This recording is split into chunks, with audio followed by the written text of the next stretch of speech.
Bonjour à tous, j'espère que vous allez bien. Aujourd'hui, comme prévu et comme promis, on va parler donc des gros red flags.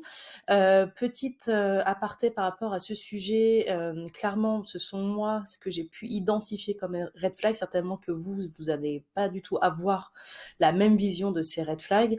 Et puis voilà, moi, c'est aussi par rapport à mon ancienne posture de candidate, parce qu'il faut savoir que moi j'étais sur le marché en 2008 à l'époque où c'était la crise absolue et j'ai fait des entretiens, des entretiens, des entretiens et puis j'ai pu constater parfois par le passé à quel point c'était de gros red flags et puis aussi c'est certainement des red flags qui sont propres au monde de la tech.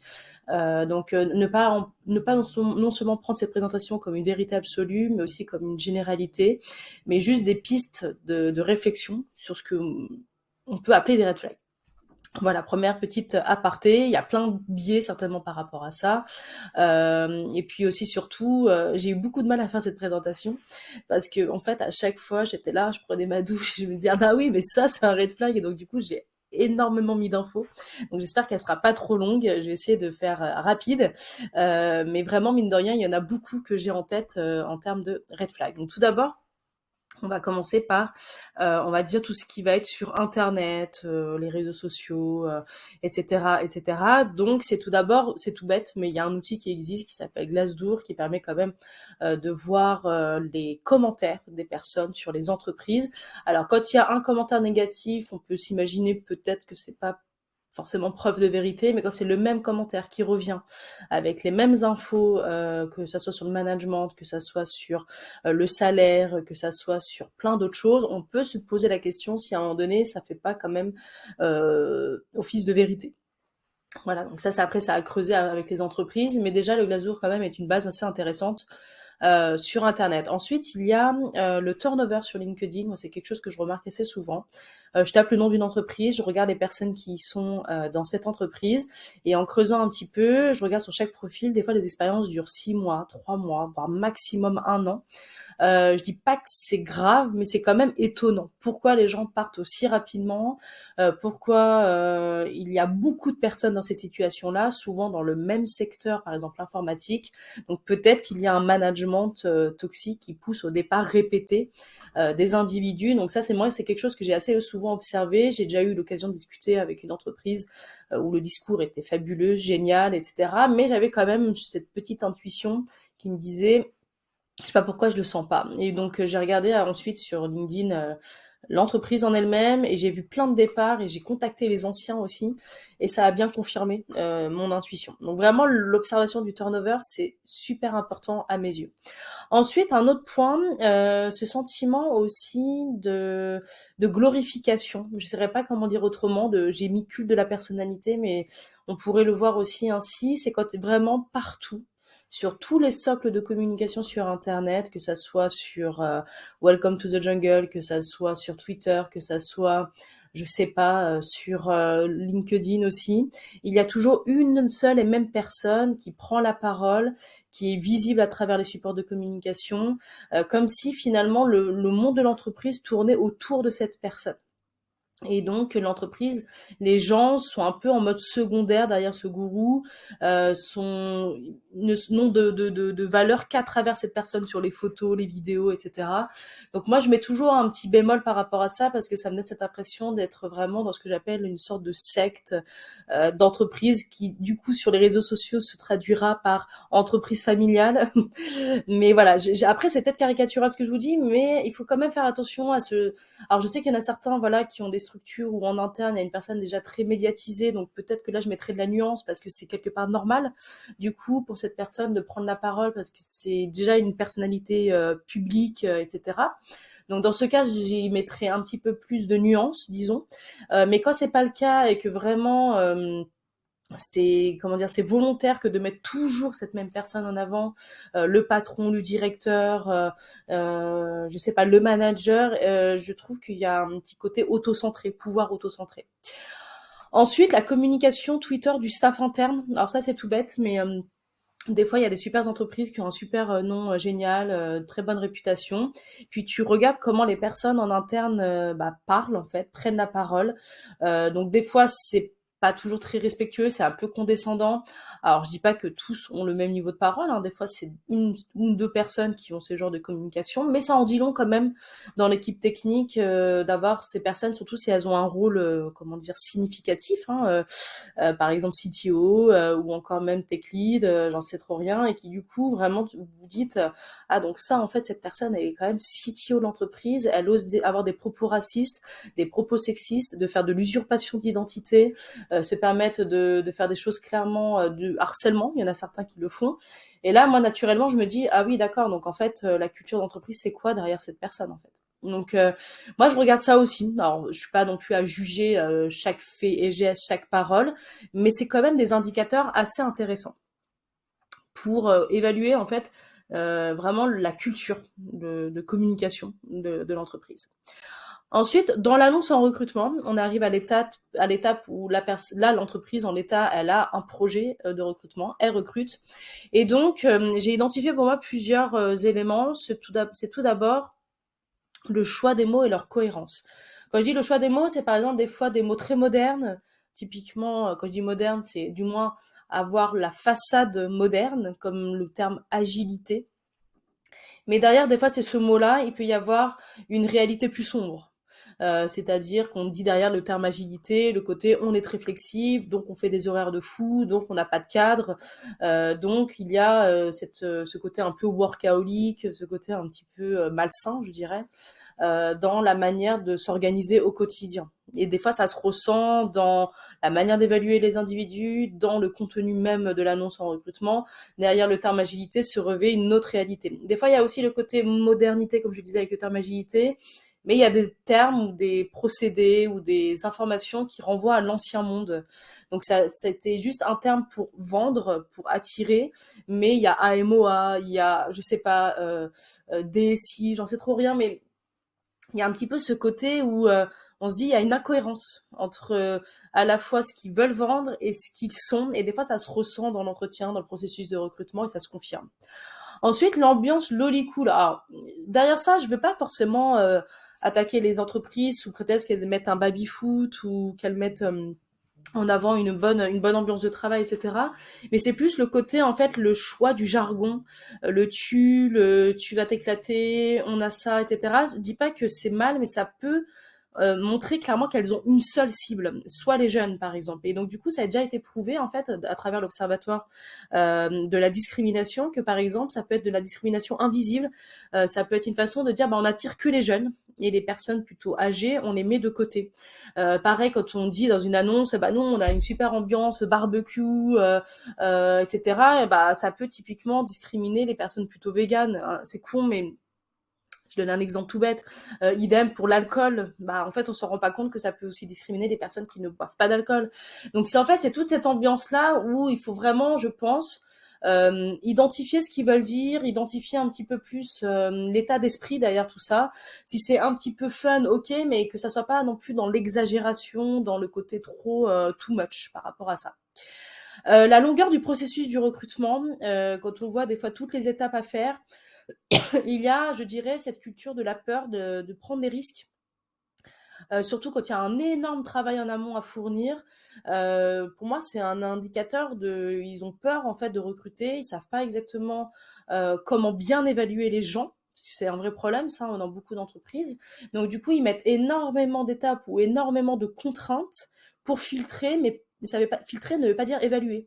Donc, du coup, ils sont plus dans une démarche de dire, bah voilà, on prend le haut du panier, mais parce qu'ils ne savent pas faire, en fait. Et la longueur du processus de recrutement est assez révélateur de ça, en fait. C'est que c'est une culture, du coup, qui prend pas de risques. Et donc, du coup, moi, naturellement, comment je me mets à la place du candidat, et qu'admettons, je suis CTO ou tech lead, ou je sais pas, ou dev même, s'il faudrait que je fasse des démarches de prise de position ou même de être force de proposition, etc., je me dirais, bah tiens, à quel point ça va être compliqué de faire bouger les lignes si déjà, de recruter une personne, en plus il y a une période d'essai quand même, c'est super compliqué, ils sont super craintifs, ça en dit long sur le reste. Voilà. Donc pour moi, c'est un indicateur, la longueur aussi. Des fois, ils en ont pas toujours conscience, je leur fais d'ailleurs remarquer, mais c'est pour moi un point à pointer. La durée de la recherche sur le poste, c'est typiquement à un moment donné, quand le poste, ça fait plusieurs mois qu'il est en ligne. Ils ont soit changé le terme, soit changé le canal de communication, mais où on se rend compte qu'en fait, ils galèrent depuis tant de temps sur ce poste. Alors, moi, j'ai envie de dire galérer, c'est quand on dépasse quand même les un mois et demi. Vous voyez. Après, dans les un mois, ça, je dirais que c'est quand même un process classique, etc. Mais galérer vraiment, c'est oui, c'est quand on n'est pas loin des 2 mois de recherche. Et là, ça veut dire que soit ils cherchent le mouton à cinq pattes, soit ils ont plein de monde, mais ils écrèment trop, soit à un moment donné, ça coince peut-être au niveau du salaire, soit au niveau du management ou des personnes dans le processus de recrutement il y a des vrais, comment dire, rejets, etc. Donc, ce qui fait qu'ils recrutent pas. Et donc, du coup, la recherche, elle dure, elle dure, elle dure sur la longueur. Ensuite, l'absence de diversité et d'équilibre, c'est un petit peu ce que je peux constater aussi quand je vois par exemple toutes les annonces en recrutement et c'est toujours le même profil qui recrute, soit que des juniors ou alors que des commerciaux. Là, on parle d'équilibre, peut-être qu'il y a trop de commerciaux par rapport au développement, donc ils sont plus dans le delivery de features, à faire plein de projets business, à prendre plein en fait de nouveaux business, mais ça s'équilibre pas derrière côté développement. Absence de diversité, c'est aussi euh, dans, je sais pas, la manière de parler, on va dire, dans l'annonce en recrutement. On sent que c'est, voilà, comme je le disais tout à l'heure, une seule cible qu'on vise et pas les autres. Donc, la neutralité parfois manque. Et donc, ça peut être aussi un indicateur pour moi de red flag. La culture de l'urgence, j'ai toujours détesté ça. Moi, en tant que recruteuse, j'y vais jamais. Des personnes qui disent, bah voilà, je suis très très pressée, j'ai besoin de recruter. Tant de personnes là tout de suite, j'ai un mois devant moi, c'est très très très urgent, est-ce que tu as quelqu'un sous le coude quoi. Il y a un petit côté un peu zéro qualité, on n'anticipe pas, on s'y prend pas à l'avance. Moi quand je leur explique du coup ma façon de faire, bah non ils ont pas le temps, et donc ça c'est toujours pour moi quelque chose d'assez problématique dans encore une fois une personne quand elle va rejoindre l'entreprise, est-ce qu'on sera dans le même format, dans le même schéma? Peut-être avec cette urgence permanente, ce côté un petit peu jamais préparé, jamais organisé. Ensuite, il y a pas d'échange humain tout de suite. C'est tout de suite, voilà, vous devez faire chez vous un exercice plutôt long, comme je disais tout à l'heure, qu'un vrai travail en amont à fournir. C'est-à-dire que la personne, l'entreprise n'a même pas pris le temps de discuter en fait avec les individus que déjà ils leur demandent de faire un très gros travail en matière d'exercice technique. Alors comme je disais dans mon ancienne présentation sur le processus de recrutement, comment on peut l'améliorer, il peut y avoir ce petit exercice en amont de code, il n'y a pas de souci, mais d'une part qui dure pas longtemps et qui dit quand même un premier échange, je dirais même de 15 minutes, c'est rien, au téléphone pour déjà savoir voilà qui est la personne, mais tout de suite direct de faire travailler les personnes sans avoir pris ce temps de se connaître. Moi, c'est toujours pour moi quelque chose d'assez bizarre en fait. Surtout si l'exercice est plutôt long. Genre, moi j'ai déjà vu des exercices qui prenaient 3 heures. Je sais pas si les gens se rendent compte, en fait, les entreprises, qu'on demande 3 heures de travail sans même s'être dit bonjour, qui es-tu, quoi. C'est quand même assez aberrant. Pas de processus de recrutement adapté à votre profil. Donc, des fois, on le ressent un peu. C'est-à-dire que l'entreprise a eu l'habitude de recruter, je sais pas, tel profil, c'est ce que je disais tout à l'heure, l'absence de diversité, que des juniors, par exemple, ou que des devs j'en sais rien, back-end. Là, elle recrute un profil un petit peu différent, soit dans la seniorité, tech lead, soit dans la domaine data, j'en sais rien. Et elle garde le même process, elle garde la même façon d'évaluer les individus, c'est le même petit questionnaire qui n'a aucun sens. Moi, j'ai déjà vu une entreprise, par exemple, faire des QCM sur du Java alors qu'elle recrutait un profil data. Quoi, c'était hors sol, quoi. Déjà, le QCM, c'est hors sol. Mais il y a un petit côté un peu, bah voilà, on sait pas faire, encore une fois, c'est ce que j'expliquais tout à l'heure. On sait pas évaluer. Donc, on reste un peu sur une méthode qu'on a éprouvée sur un profil, mais on sait pas l'adapter. Bon. Ensuite, il y a des annonces aussi juste pour le buzz en fait, c'est-à-dire ce côté un petit peu, on a fait rire, on a fait quelque chose de vendeur, une chanson, un post provocateur, très bien. Ça a fait du clic, ça a provoqué peut-être un certain intérêt, une curiosité, mais après derrière, ça fait flambi. C'est-à-dire que bah après le buzz, ça redevient très procédural, ça devient très classique, ça redevient très sans information, sans donc du coup ça fait un petit peu incohérence entre bah, justement l'annonce cool et le process un peu rigide par la suite. Et puis l'absence d'effort d'inclusivité, pour moi ça c'est pareil, c'est la communication et l'inclusivité commencent dans l'annonce en recrutement, c'est-à-dire, je dis pas forcément mettre des points médians, mais au moins déjà faire un effort de neutralité, une personne plutôt qu'un développeur, sans dire une développeuse. Je sais rien, ça peut être aussi dans la manière de, encore une fois, de dire voilà, on veut un gars. Alors je sais que guys en anglais c'est très généraliste, ça peut être plus un concept qu'un individu, mais du coup la traduction française choque un peu quoi. Moi des fois j'entends en entretien voilà, on veut un gars. Dans ma tête je me dis je sais pas s'ils se rendent compte en fait que du coup c'est très on sent qu'il y a des biais énormes en fait dans la façon de recruter avec immédiatement en tête il lui vient un homme en fait plutôt qu'une femme. Donc des fois c'est pas conscient, des fois c'est très volontaire aussi. Donc il faut trouver en fait encore une fois comment dire la bonne le bon dosage aussi par rapport à tout ça. Mais c'est vrai que voilà faire un effort pour moi de dire bah voilà on est ouvert à vraiment la diversité, la différence, etc. C'est super important. Et voilà. Et donc du coup, par rapport à l'approche, c'est plus dans la manière. Donc une fois qu'ils ont l'annonce, ça y est, vous montrez que vous avez un intérêt par rapport au poste. Donc ou encore même comment ils vont parler. Ils ont un poste, voilà, et ils vont vous dire qu'ils ont un projet en recrutement. C'est déjà une personne qui n'a pas lu le profil. Pour moi, une personne qui fait pas cet effort de savoir qui vous êtes. Gros red flag, et ça je pense que je vous apprends rien par rapport à ça, mais voilà, si à un moment donné on vous propose quelque chose juste parce qu'il y a un mot clé qui apparaît dans une expérience il y a 15 ans et qu'on dit C++ parce que voilà il y a ce mot clé mais c'est plus du tout votre job, c'est plus du tout votre réalité, pour moi ça veut dire que la personne elle a pas cette capacité à savoir lire les individus, et donc demain quand vous aurez des suggestions, des demandes, des besoins, est-ce qu'elle sera capable de les comprendre en fait si elle comprend pas déjà le profil.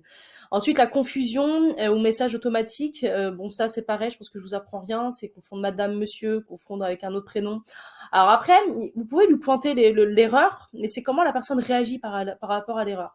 Il y en a certaines, vraiment, des personnes, vraiment, ne se rendent pas compte, j'en étais un de ces gens-là où des fois, je sais pas, dans ma tête, je pensais à Guillaume au lieu de Julien, j'en sais rien, ou à Sarah au lieu de Sophie. Ça m'est déjà arrivé, parce que je sais pas, la personne, elle a une tête à s'appeler par un autre prénom, et je sais pas, je me persuade que cette personne s'appelle comme ça, en fait. Et donc, ça m'est déjà arrivé de me tromper dans les échanges, donc c'est pour ça que je mets de la nuance aussi, mais c'est comment la personne réagit, c'est-à-dire que si vous lui pointez du doigt et qu'elle s'énerve et qu'elle est là à dire non mais attends, c'est bon quoi, détends-toi, ça arrive de faire des erreurs, bah oui, d'accord, mais c'est quand même toi le professionnel. Si tu te remets pas en question sur tes erreurs, c'est quand même un petit peu, pour moi, je trouve problématique. Donc ça, vraiment, j'ai envie de dire, c'est comment aussi la personne réagit par rapport à son erreur. Ensuite, voilà, vous montrez que vous avez de l'intérêt et vous envoyez les messages. Ah, mais est-ce que, voilà, en termes du salaire, en termes d'ambiance, en termes de plein de choses, la personne ne répond pas à vos questions.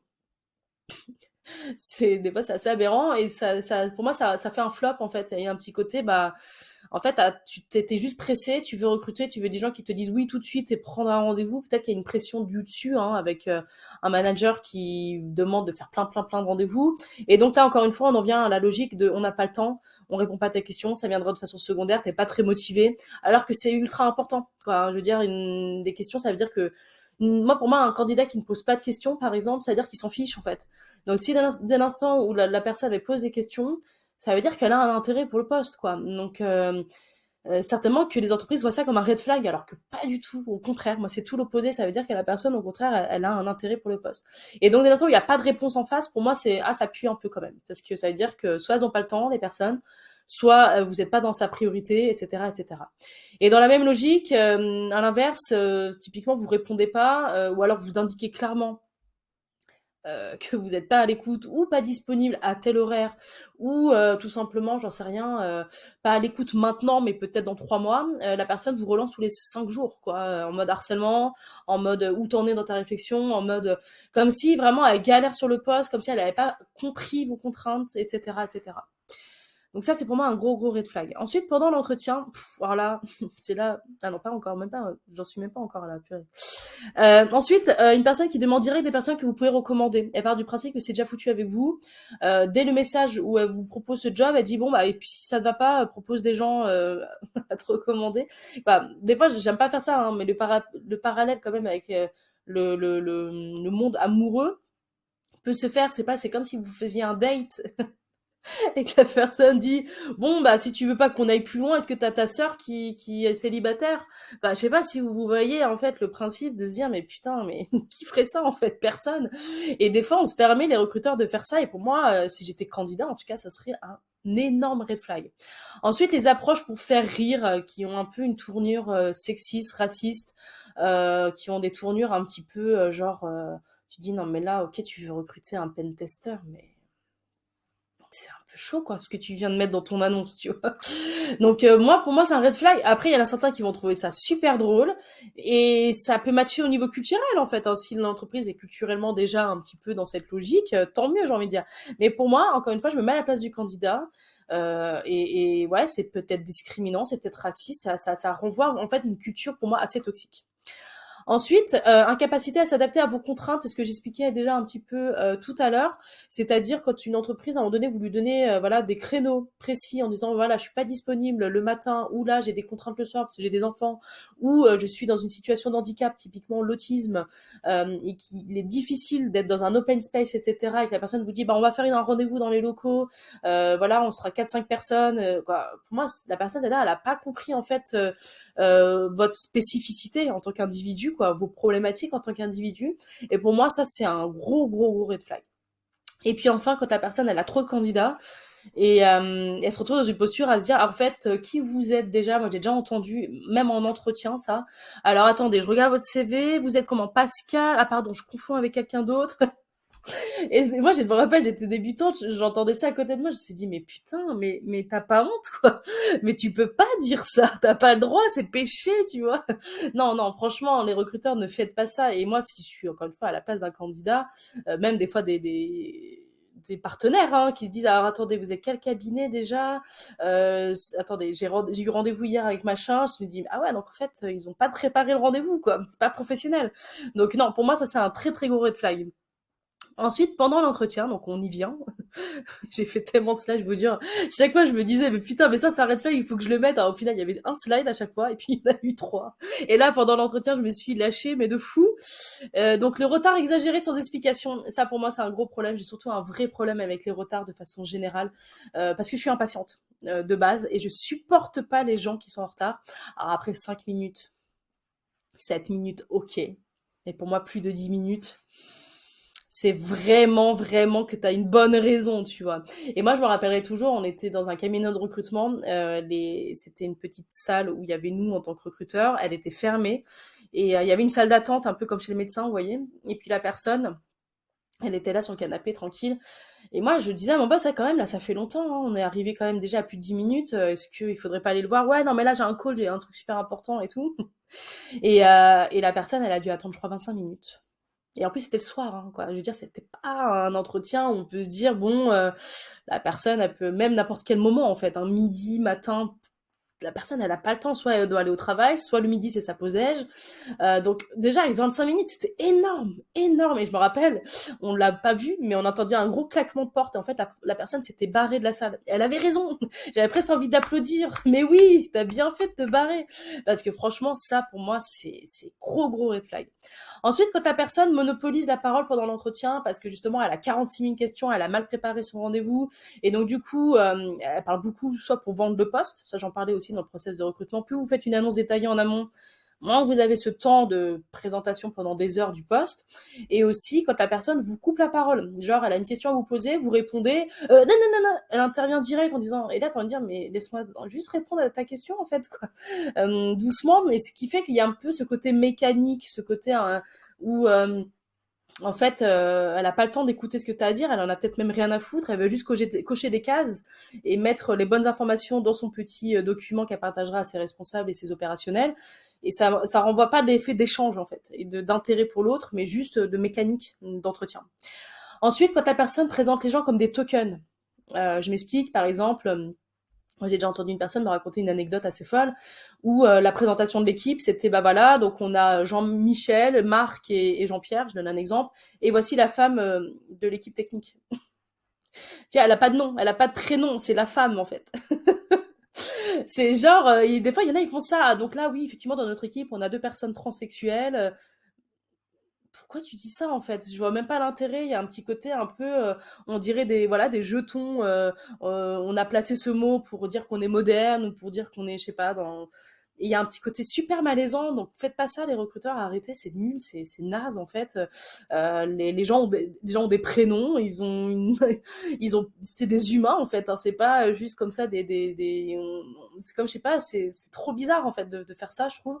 Et donc pour moi c'est un gros red flag parce que ça montre que l'entreprise en fait voit ça déjà comme étant une exception. Je veux dire, bah ok, t'as cette personne, même si elle est rare dans ton équipe, il y en a peut-être une parmi 5 personnes. C'est pas quelque chose d'exceptionnel que d'être transsexuel, c'est pas quelque chose d'exceptionnel que d'être homosexuel, c'est pas quelque chose d'exceptionnel d'être une femme en fait. Quoi, je veux dire, ça fait partie du paysage de notre société. Il y a rien de dingue, je trouve, que de le mettre en avant en fait. Ça montre vraiment le côté un peu comme les journées à l'époque, on appelait ça les journées de la femme. Le jour où il y en aura plus, bah c'est que les femmes seront considérées comme les autres en fait. Bah j'en viens un peu à dire ça. Dès l'instant où on les montre pas comme des exceptions, bah ça veut dire qu'en fait elles sont complètement incluses dans l'équipe et ça fait pas débat, elles ont un prénom comme les autres et fin de l'histoire en fait. Donc pour moi les tokens ça a toujours été un vrai problème je trouve dans la manière de parler des personnes dans l'équipe en fait.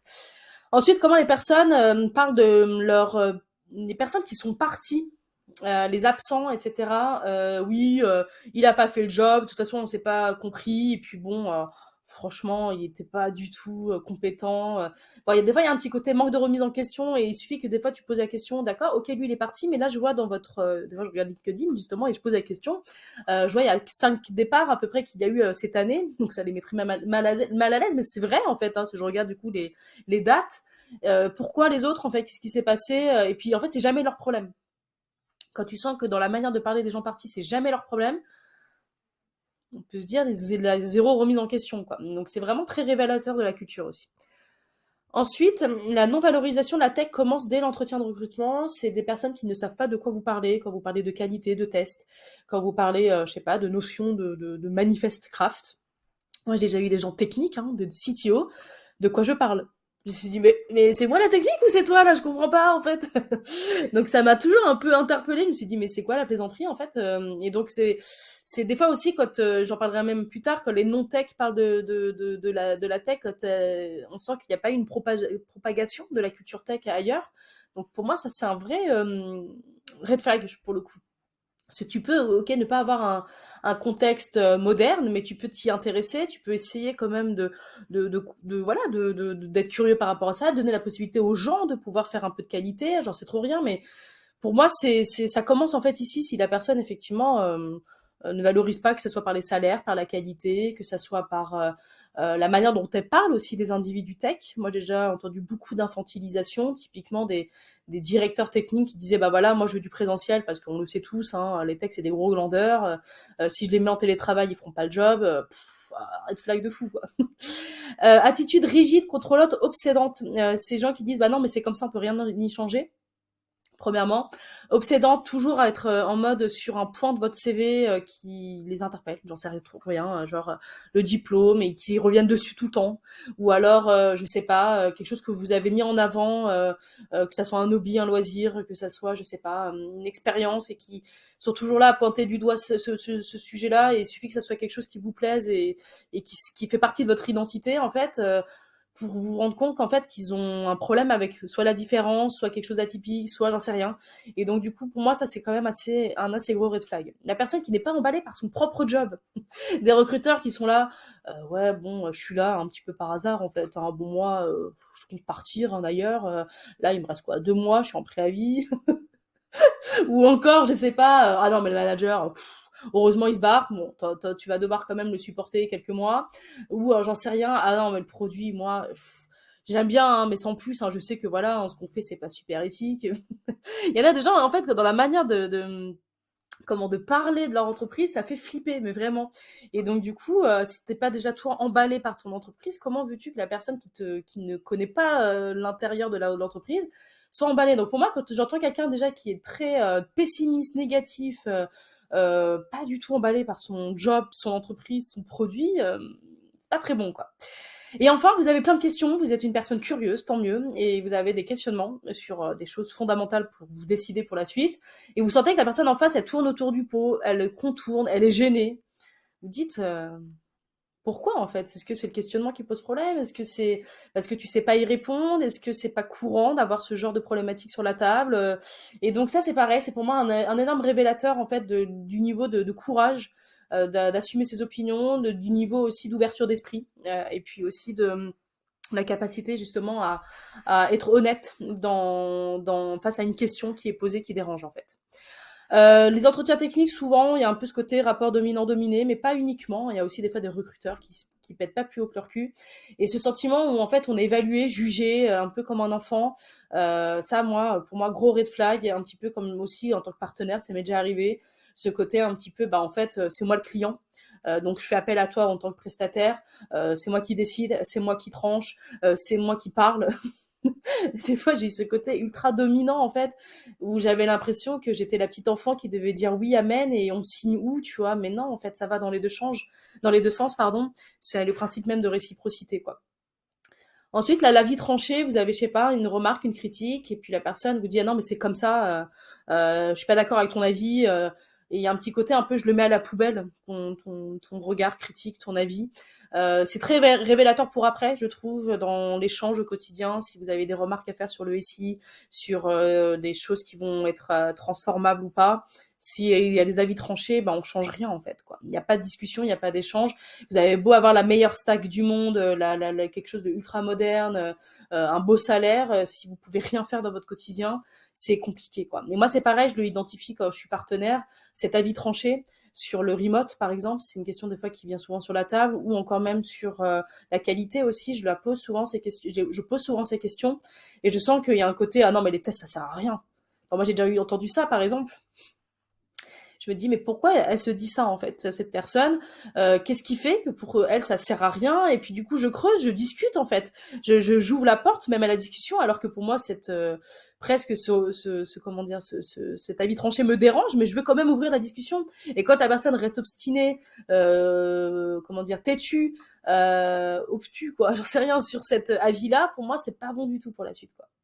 Et enfin, un petit peu dans le côté obsédant aussi, quand il y a parfois un mépris de votre parcours, vous avez fait, je sais pas, une certification, elle vous tient à cœur, vous avez aimé apprendre des choses sur cette certification, ou un diplôme qui peut-être pas toujours très bien vu sur le marché, comme par exemple les formations courtes qui sont très décriées pour certaines, et que du coup direct il y a un peu ce pointeur en mode ah ouais non mais là en fait t'as rien appris quoi. Ah oui donc en fait ça sert à rien aujourd'hui sur le marché. Quand je trouve qu'il y a un petit côté un peu, tu sais pas qui je suis, tu sais pas ce que j'ai fait, tu sais pas mes efforts. Je trouve que c'est un peu tranchant en fait, quoi, dans la façon de dire les choses. Donc pour moi, c'est un énorme red flag.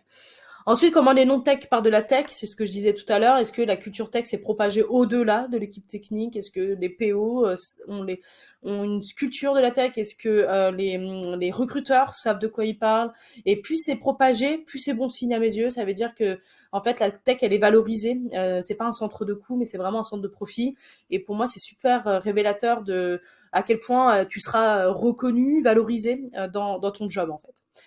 Des personnes peu disponibles, moi j'ai déjà entendu des gens, ah ouais non mais là je suis time boxé, j'ai quoi, j'ai 20 minutes top chrono. Tu sais, t'as l'impression que on est au McDo, tu vois, t'es en mode livraison rapide, quoi, tout se consomme, presque le job aussi, les candidats aussi, quoi, c'est super gênant. Et moi j'ai déjà été des fois accompagnée par des managers ou des recruteurs qui avaient ce discours, ce côté un peu, bon là en fait j'avais juste autre chose à foutre en fait. Je regardais ça, je me disais, mais qu'est-ce que tu fais, quoi? Il regardait sa montre, il regardait son téléphone. Attendez, j'ai un appel, je réponds. Et là, tu sens, tu dis, mais en fait, la personne, elle s'est déplacée quand même, quoi. Tu vois, en plus, c'était vraiment avant beaucoup en présentiel. C'est très, très, très gênant, en fait. Et puis, ça montre. Alors, il y en a, ils font exprès pour piéger, mais ça n'a aucun intérêt, à part susciter juste du rejet. Surtout dans le monde informatique, ça n'a aucun intérêt de faire ça. Donc, vraiment, pour moi, les personnes qui sont en mode pas dispo pour toi, t'es en visio, hop, ça répond, attends, je te mets alors que l'entretien était prévu, tu vois. Moi, j'ai déjà été en tant que partenaire avec des clients qui me faisaient ça, je me suis dit, mais ok, si c'est ta nounou qui appelle l'école, j'entends, tu vois, aucun souci, là, il faut répondre dans la minute. Mais si c'est, je sais pas, j'entends, en plus, il me dit, attends, c'est un client, je dois répondre. Bah, en fait, on a prévu l'échange maintenant, donc le client, il attendra, en fait. Enfin, pour moi, c'était Sauf voilà, si quoi, voilà, des fois ils regardent leur téléphone, moi j'apprécie, ils me disent ah bon bah c'est bon, t'inquiète pas, il attendra, je lui enverrai un petit message, ou alors même au moment où je te parle, attends, je lui envoie un message. Ok, tu vois. Mais les gens qui répondent, et c'est un petit peu comme des fois à table, je sais pas si vous voyez ça, des fois ça m'insupporte, c'est les gens qui prennent plus d'importance à la personne qui est loin au téléphone que la personne en face de soi, et qui répondent au téléphone. Moi ça me rend ouf perso. Mais bon après, je suis un petit peu relou, mais voilà, moi c'est vrai que des personnes qui font ça, ça a toujours été un red flag. Regard fuyant, pas d'émotion, de réaction, de ce que vous racontez, ce côté un petit peu impassible, ce côté. Alors, c'est difficile, des fois c'est volontaire et je trouve ça trop gênant. Ces personnes qui montrent rien. Et donc, du coup, la personne en face, elle se retrouve dans une situation où, en fait, est-ce qu'elle est devant un robot? Est-ce qu'elle est devant une IA? Est-ce qu'elle est devant un humain? Elle sait pas trop. Et il y a un peu cette attitude mécanique, d'accord, c'est intéressant, ok, merci, bonjour, quoi. Bah, en fait, tu interagis, tu échanges, tu réagis, en fait. Et ça, pour moi, c'est assez red flag parce que ça montre, en fait, encore une fois, un peu cette position dominant-dominé. Et des fois, c'est pas juste en étant dans des mots cassants, méprisants, mais c'est aussi dans une attitude de condescendance par le silence, quoi. Je sais pas. Où il y a un petit côté un peu, ok, d'accord, je dis rien, mais j'en pense pas moins, quoi. Et des fois, il y a vraiment des signaux faibles par rapport à ça. Moi, j'arrive vite à les identifier. Et des fois, je me dis, en fait, cette personne, elle est pas dans un échange, elle veut vraiment respecter la distance entre elle et moi. Alors, des fois, trop proche, c'est pas non plus bien, hein. Je dis pas le contraire, hein. Mais cette distance, des fois, il y a un petit côté mépris, quoi. Mais qui n'est jamais dit, mais que je ressens beaucoup. Ensuite, les gens qui sont là tardivement dans les locaux, vous avez fait un entretien, il a commencé, admettons, à 18h30. Bon, c'est déjà suffisamment tard. Mais vous avez dit, ok, je prends ma soirée, et puis il se termine à 19h30, 20h, des fois. Et puis là, vous regardez dans l'open space, il y a encore presque tout le monde. Vous dites, non, mais c'est pas possible, les gens, ils sont pas rentrés chez eux, en fait. C'est quoi cette ambiance workaholic? Et par rapport à ça, ça peut être aussi pareil quand vous recevez des messages. Alors moi, je dis ça avec de la nuance, parce que moi, je suis indépendante. Donc, c'est un peu différent. Des fois, j'envoie des messages tard, parce que les gens, j'ai peur d'oublier de leur répondre, en fait. Donc, le soir, quand les enfants dorment, hop, j'envoie un petit texto et tout. Mais quand c'est en interne dans une entreprise, c'est toujours un peu différent. Quand un recruteur le fait, pour moi, ça veut dire que c'est un peu culturel dans la boîte. S'ils envoient des messages les week-ends, s'ils envoient des messages, je sais pas, des mails en soirée, etc. Ça veut dire que quelque part, ça a été instauré par le haut, des personnes qui ont accepté que des gens travaillent très très tard. Et pour moi, c'est jamais très bon signe. Ça veut dire qu'il y a une culture un petit peu workaholic par rapport à l'entreprise. Ensuite, au niveau de la visio, des fois, les personnes ne se mettent pas dans les meilleures conditions pour vous parler, soit elles sont en voiture, soit dans un restaurant très très bruyant, soit il y a les enfants derrière, soit...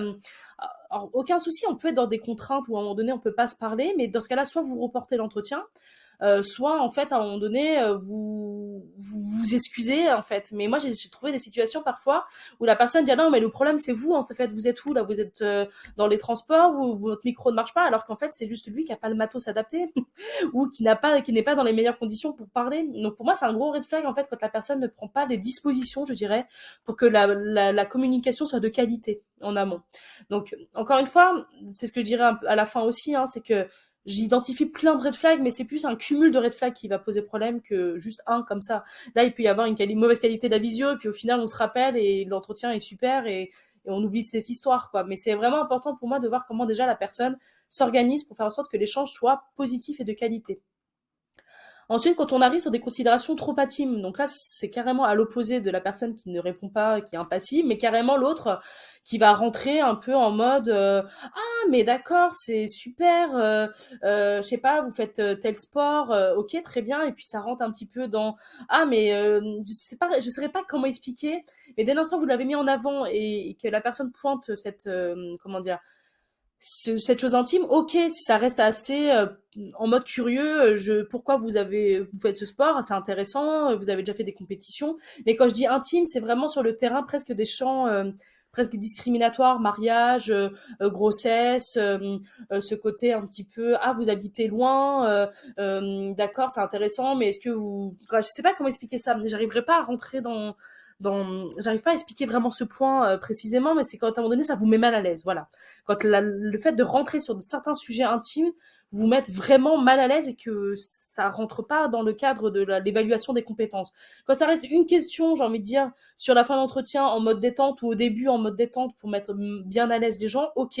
Mais que tout l'entretien soit du copinage, par exemple, et que ça vous mette mal à l'aise, pour moi, ça c'est un gros red flag. Ça veut dire qu'en fait, on n'est pas parti vraiment sur le sujet qui nous intéresse, on a juste fait copain-copain et c'est pour moi un petit peu problématique. Après l'entretien, donc à un moment donné, quand il y a zéro réponse en mode ghosting, ou quand vraiment la réponse est très tardive. Et en même temps, la personne communique sur les réseaux sociaux. Vous dites, oh, elle a pas le temps, d'accord, elle peut pas, elle est pas disponible, mais en même temps, vous dites quand même, elle est disponible pour faire, je sais pas, des posts LinkedIn, parler aux gens et tout. Et là, vous dites, et même des fois pour refaire une annonce, je recrute. Ça veut dire qu'en fait, elle vous veut pas parce qu'elle relance la recherche, etc. par rapport à un poste. Donc là, vous pouvez vous dire, bon, c'est mort et gros red flag, quoi. Ajout d'un entretien non prévu. Il y a déjà beaucoup d'étapes, admettons, je sais pas, 4 étapes, 5 étapes. Et là, hop, on rajoute une sixième parce qu'on n'est pas sûr. Pour moi, c'est quand même assez problématique, je trouve, sur le fait que, en fait, ils n'ont pas vraiment confiance en vous, quoi.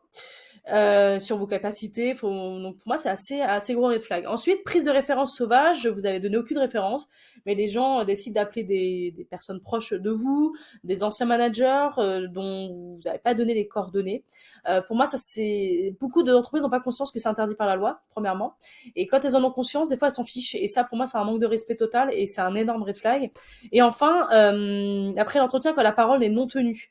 D'accord, donc on a prévu de t'appeler à telle date pour la suite, par exemple, du process, etc., ou pour te faire une proposition.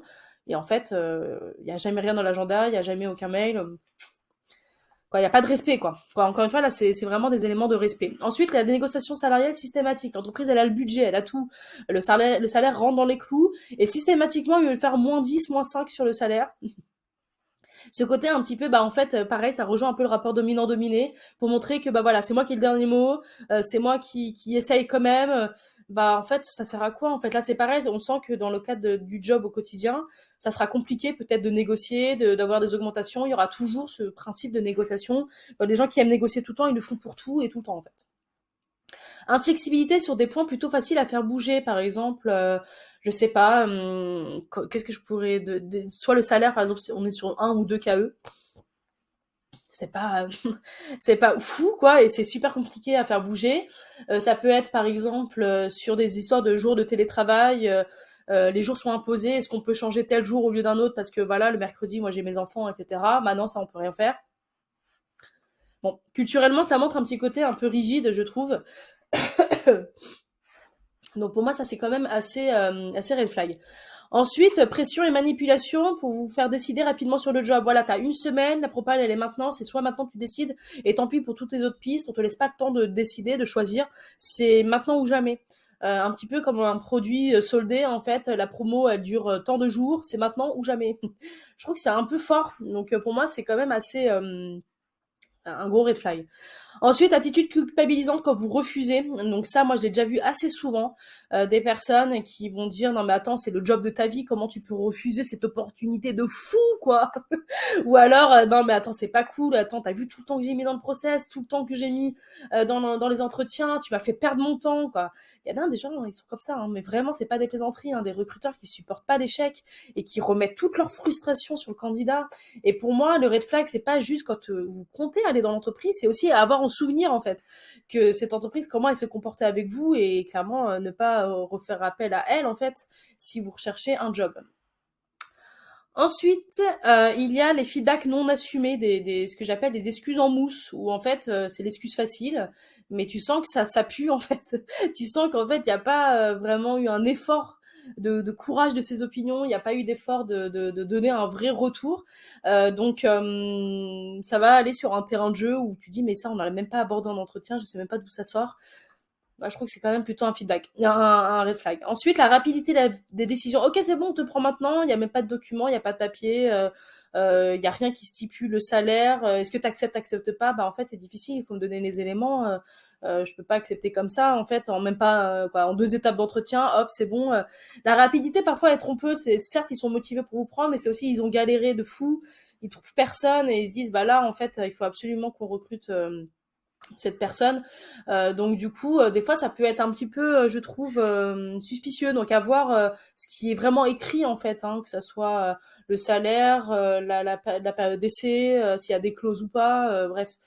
Donc vraiment, ça c'est très très important. Et en fait, quand ils en font des fois un peu trop, ils vous voient comme le messie.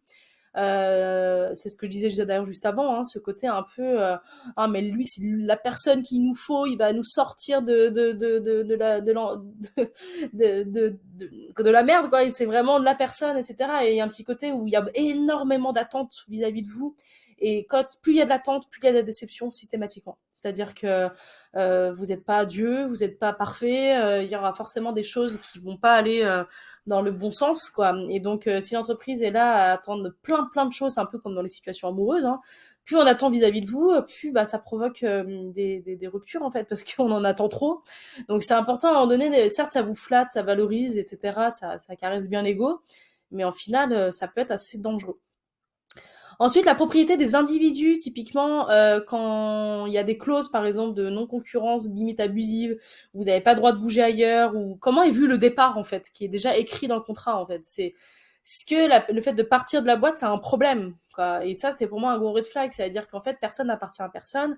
La flexibilité, la mobilité des gens dans le marché du travail, pour moi, est normale.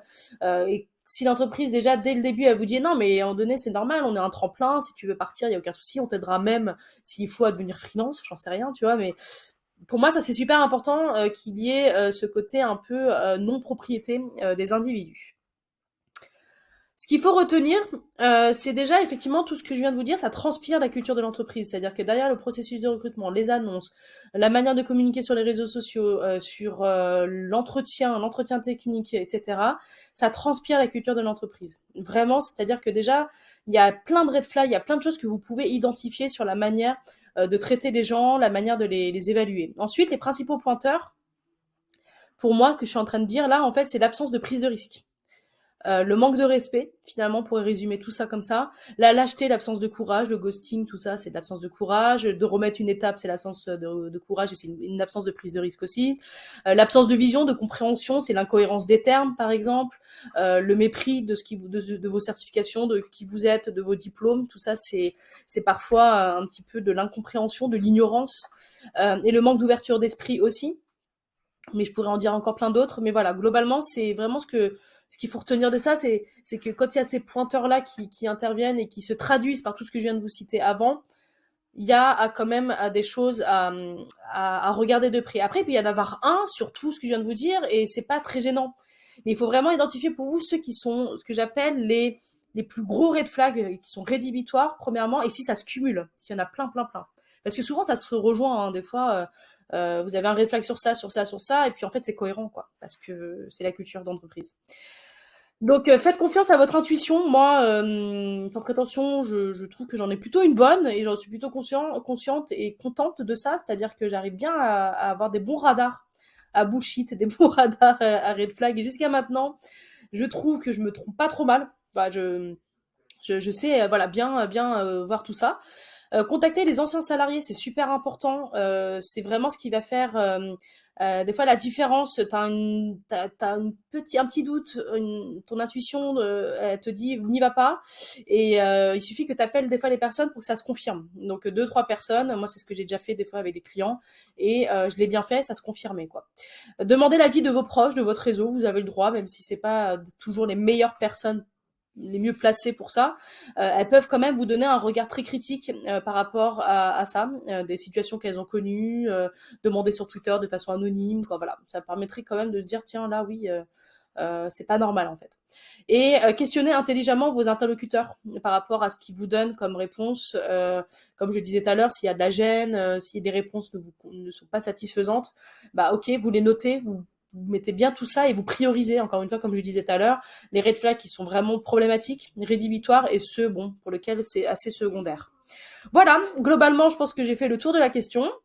Je suis vraiment désolée si elle a été plutôt longue, cette présentation, mais comme je disais au tout début, j'ai vraiment eu du mal à retirer des choses. Parce que, mine de rien, c'est un sujet très vaste. Il y a plein de choses à dire et certainement même que j'en ai oublié. Donc, vraiment, j'espère que ça vous servira comme base de réflexion pour vos entretiens, pour vos différentes pistes de job. Merci à tous et à bientôt.